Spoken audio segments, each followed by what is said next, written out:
อย่ายังดูสบายดีครับกันสบายดี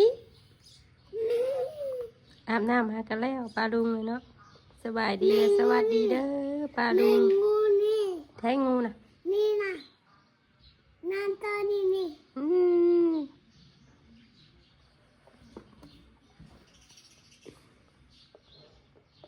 เบิ่งไงหลังนะฮะไงหลังฮะบึ๊บลงฮะเบิ่งโต๊ะน้อยแล้วจ้ากันนี่ป่ะ นี่มันนี่นะ เงินของตัวดิน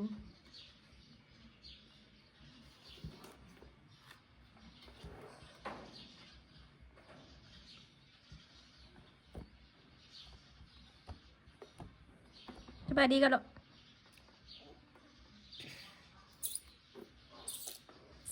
สบายดีงั้นกินบ้างบางดีนกินบ้างเสียง ที่เฮียบู เฮียบู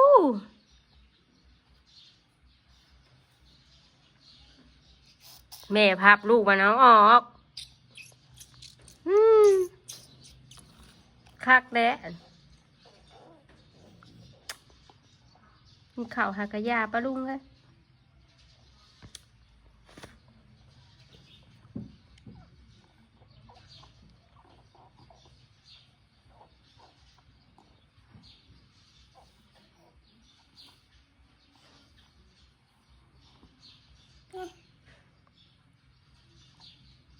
แห่พับแล้วแล้วบัดดึงออกมา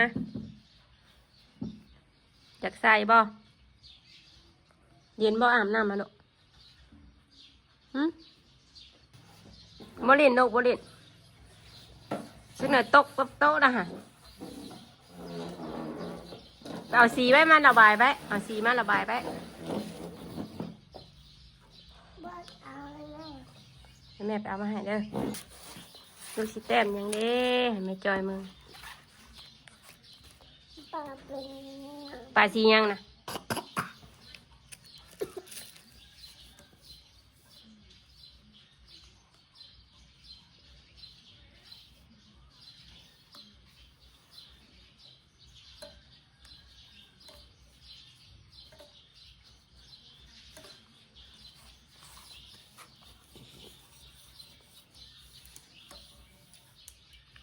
หมักชมใหญ่บ่เงาใครไงอือ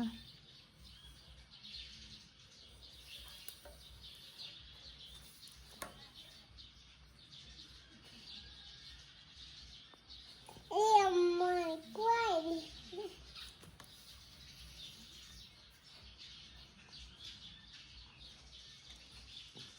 ใครเนี่ยบ้า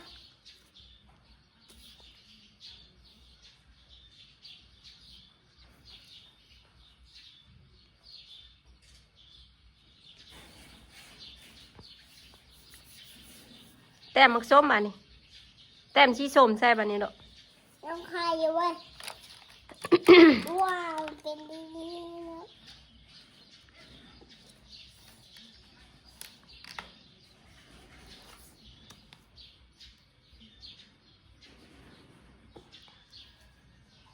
ได้ยัง ได้ยัง จักแล้วเฮ้ย ได้ยังสันบ้านสิชายดีบ้า เมื่อคืนนี้ได้กุ้งเมื่อคืน ได้ท้องชื่อหาหกไป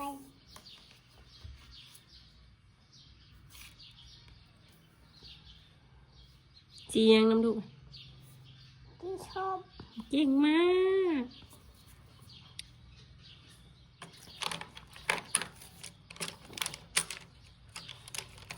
อันนี้สียัง ที่ฟ้า นี่สียัง ที่แดง อันนี้สียัง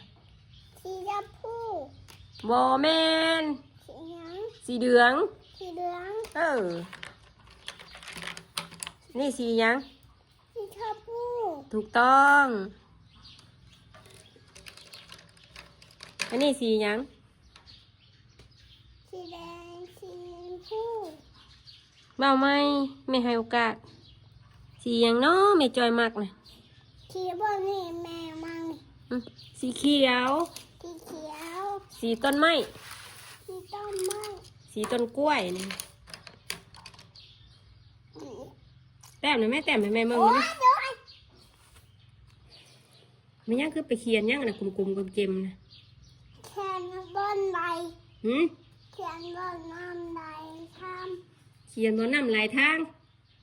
อู้เขียนหนังสือพุ่นนะ ำแขนใครใหญ่พุ่น อู้ยยันดิเอาพัดลมมาลุกห่อนปะ หูตาโตบอก อู้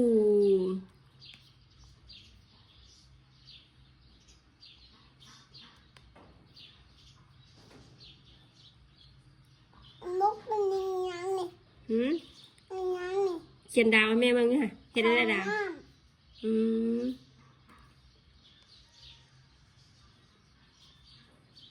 ทางน้ำบ่อนั่นน่ะ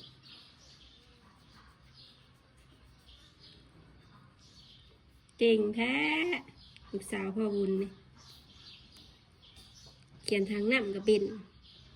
ำบอกมีงูนี่นะ ใช่ งูนี่เดือนนี่นะ ใช้งูนั่น นี่นะ อุ้ยยันดิ มันการทำไม่มีนี่ฉันไม่เหมือนเทียนยังนี่เทียนไม่ยังนี่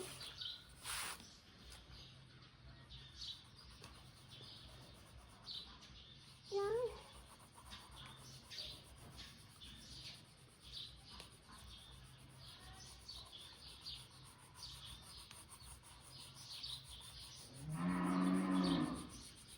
ห้องหาโดมาเด้ นี่ยังห้องฮาลูก เด้ห้องหาแม่ ตัวยัง ตัวมั่ว ผมแม่นบ่อืมหมาห้องงัวบ่ ตัวมั่ว กี่บ่าแว่นะงัวติ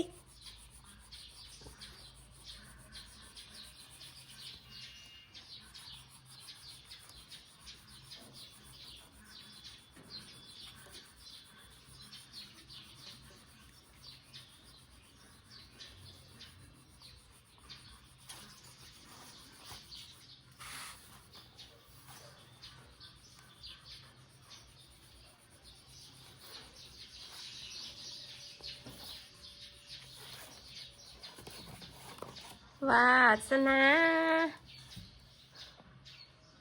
เห็นดูหัวใจแม่เมืองเลย แม่ให้บัวใจเลยเด้ เห็นแม่เมืองเลย แม่ให้บัวใจบอกเป็นแม่แม่ให้ เฮ้อ บัวใจ เห็นเท่าไหร่เบิ่ง เลยนะ ห่อนหักเจ้าจอยใส่เสือจำเลย มันห่อนนั่นมันแห้มมันนะใส่เสือข้อตาจำข้อเลยชาวบ้านเฮาอยู่อันข้างนอกมันแห้มเสียงได้ยินเสียงเก่งแต่ว่าไปเมืองพอเนี่ยครับมันอยู่วัดแต่ ดูว่าบ่ อืม บ่อยู่ห้องเพิ่นบ่แม่ยืมเข้าน้ำบ่เลย เฮ้อ เข้าเด้ อันใด เข้าน้ำนี่นี่ อันใดเข้าห้องน้ นี่ ำใช่ บ่นี่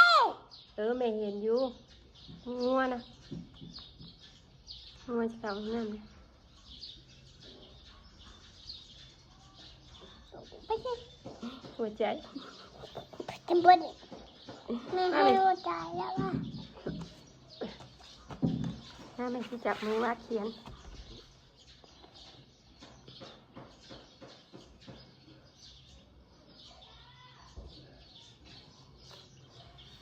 บัวใจใหญ่บัวใจน้อย เบิกเจ็ดหัวใจวาดนี่มะหัวใจวาดนี่จับ จับปกตินะ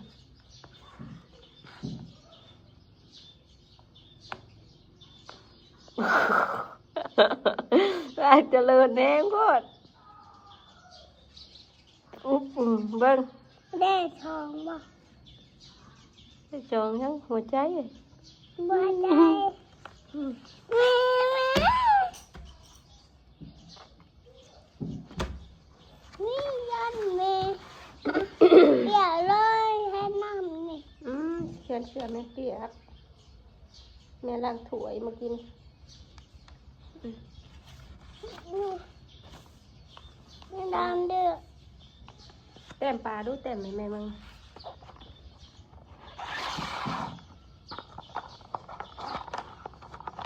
แม่บ้าที่เอาดำเดือดนี่เอาอันเดือดนี่ อันไหนล้ำดื้อมันล้ อันตัวนี้นะ ำเงี้ยว่าพังหมุนบ่กี้ เก๋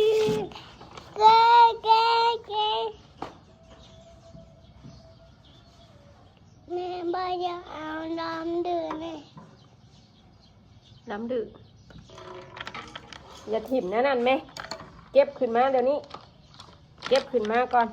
ลูกบอกเอาเลยลูกอย่าถิ่มนะนี่แม่แม่บอกว่าให้วางไว้ดีๆ ลูกอย่าเฮียนเห็ดนะนี่นะลูกเด้อให้ไปแต้มหนวดมันฮะคือขี้ไล่แทนนี่นะ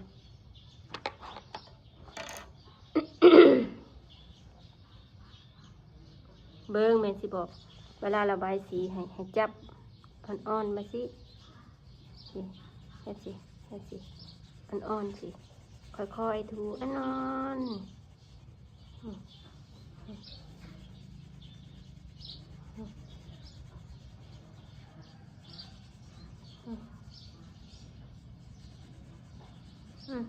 จับ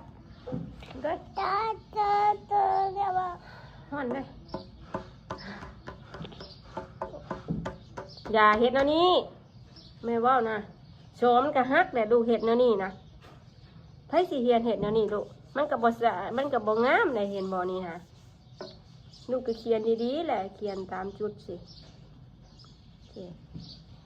เอ้าลูกคิดแล้วลูกคิดว่ามันงามบ่นี่นะนี่มันงามบ่มันเป็นกระตุกกระติบนี่ ไม่งามเด้อ ระหว่างเบิ้งแม่สิถามระหว่างบอนนี่กับบอนนี่บอนใดงาม นี่ แน่เพราะฉะนั้นน่ะลูกอย่าเฮ็ดเด้อลูกอย่าเฮ็ดมันขี้ได้เด้อถ้าคิดว่าบอนนี่งามนี่เด้อถ้าแม่เอาบอนนี่ให้บ้านสิเอาบ่แม่สิเอาบอนงามนี่หึ เอา แม่สิให้บ้านบอนขี้ได้นี่เด้อ เอาเดิน หมุนบ่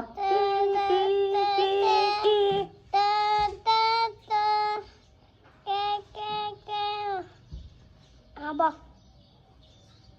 อยู่วัดเลยวัดเลย เอาบ่แกเอาบ่ หึ เอาบ่ เพิ่นซ้อมบุญบั้งไฟปลาดุงอะเนาะวันที่11วันที่11บุญบั้งไฟบ้านปลาจอยบัดโขกใหญ่เด้อปลาดุงอะเนาะ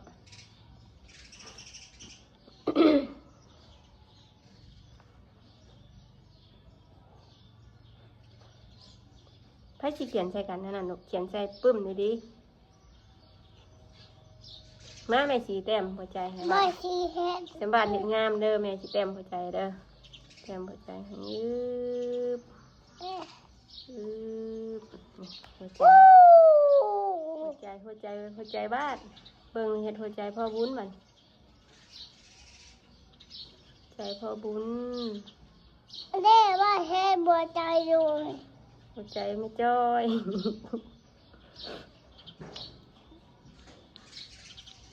ให้มักซิบเอาให้มักซิบ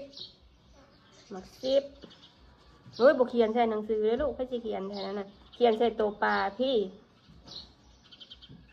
นี่ตัวปลาแต้มรถเย็นแล้วคำมาเริ่มเย็นง่วงหมุนห้วยเริ่มจัก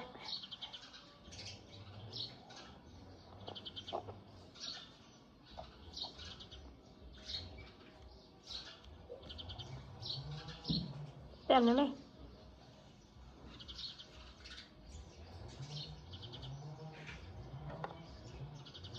เต็มพอใจว่าเลยเอาดวงน้อยหรือดวงใหญ่ลูก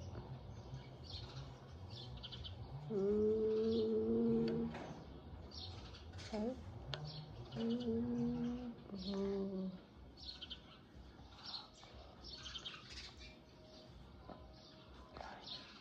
เด้แม่หัวใจบ่ เ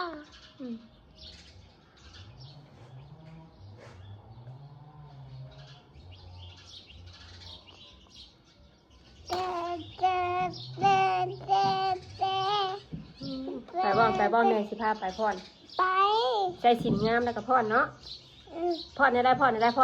เบิ่งก่อน เดินได้ เฮ็ดอะไรยกมือสิบ่เฮ็ดอะไร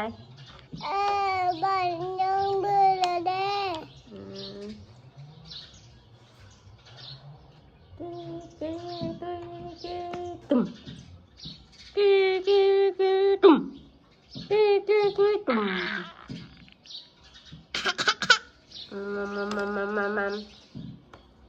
มัน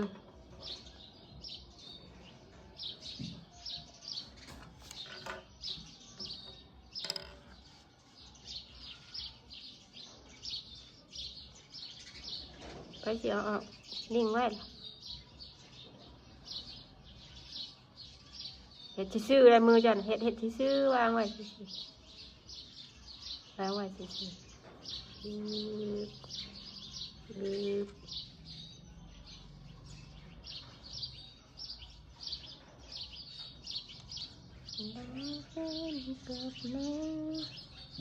เย้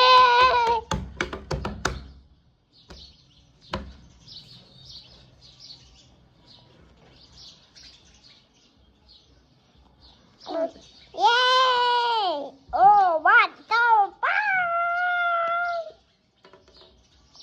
เบิ่งแม่ไปซองมึงงัวกันเด้ออ่ะบาดถ่าเด้องัวหมุนหัวแม่เลย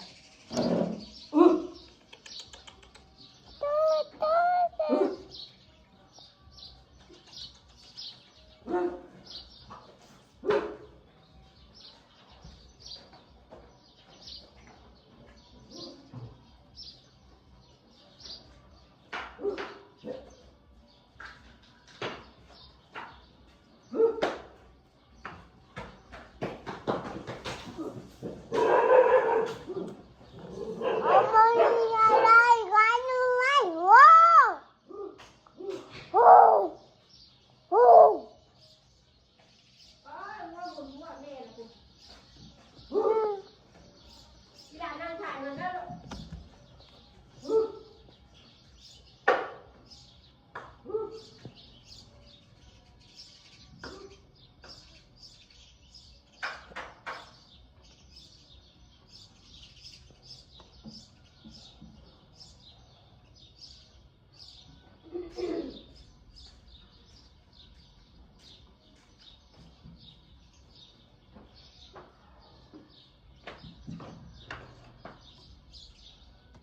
ลูกตั้งใจเขียนอยู่บ่ฮะ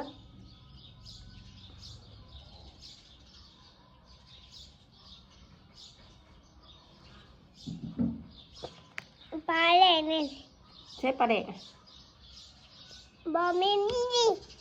หืม เอานี่น้ ปลาคอนี่ปลาซ่อน ำปลาแหลกนี่นะ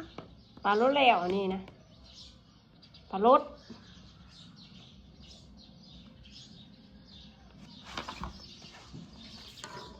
ตั้งใจอยู่ว่าตั้งใจอยู่ว่าเขียนตั้งใจเด้อตั้งเขียนงามๆเด้อ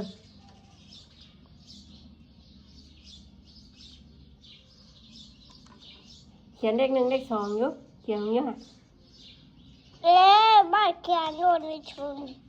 เขียนเป็นเลข0นะนี่เบิ่งแม่สิบอกว่านี่1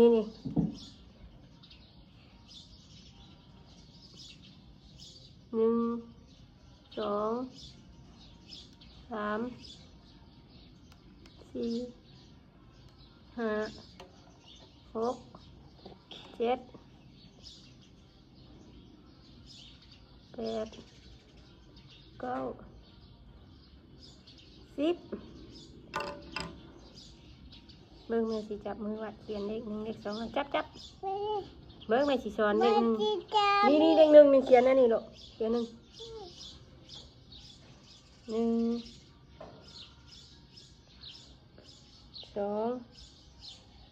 3 4 5 6 7 8 9 10 นับบ่านี่นับไม่ลูกบ่านี่โอ้ ใช่เด็กหนึ่งนะใช่เด็กหนึ่งเนี่ยเด็กหนึ่ง เด็กหนึ่งแดง นี่หนึ่งนี่หนึ่ง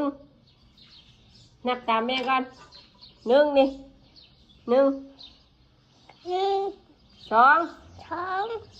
สาม สาม สี่ สี่ห้าหกเจ็ดแปดเก้าสิบ โอ้ตบมือชมเชยปั๊บหมักซิบปั๊บหมักซิบจุบกระผากโหน่งพร้อมบาทหนึ่ง งูนี่นะ อืม งูนี่นี่นี่ มาแต้มหัวใจให้ดวงหนึ่งคาตอบได้ เด็ อืม ก ใจดวงหนึ่ง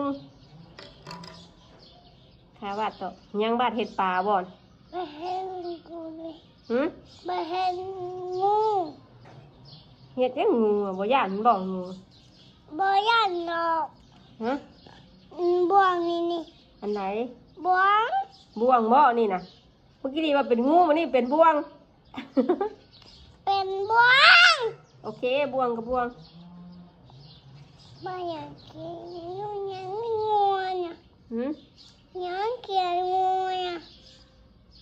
ไม่อยากเขียนยังบ่วงอยู่ เขียนด้วยเขียนตัวเลขนี่ก็ได้นี่เขียนตัวเลขคือแม่เขียนเลขหนึ่งเลขสองเลขสามเดี๋ยวว่าอ่านได้ก่อนแม่สิ บ่ว ว่าง เขียน เป็น ต่อไป บ่วง เออ คือบ่วงนี่นี่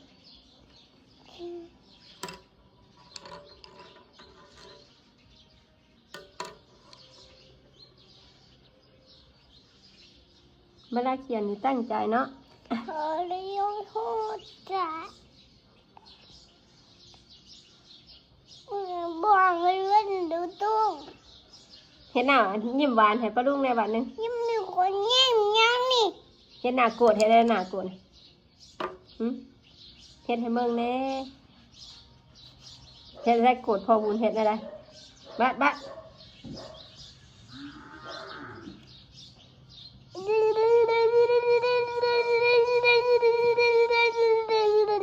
ไทยเสียดนั่นน่ะมันก็บ่น่ารักเลยไปซะโทรศัพท์ไม่จอยฮ้อนอันนี้ไปไม่ไหวป้าลุงกันสบายดี บาย สบายดีงามๆลูก บายดี เฮ็ดจังซี่โดย บายดีเลย ป้าลุงคลิปนี้ก็ขอจบเพียงเท่านี้ก่อนเด้อไปแล้วสบายดีบ๊ายบายลูก ให้โตล่ะ งัวมาอีกเลยอู้เมื่อยไหรเลยงัวอ่ะสบายดีกันชงจุ๊บกันนะ บายดีมา ยิ้มหวานอยู่ค่ะยิ้มหวานอยู่ยิ้มหวานอยู่ยิ้มหวานอยู่ตาเทิบเอ้ยยิ้มมัน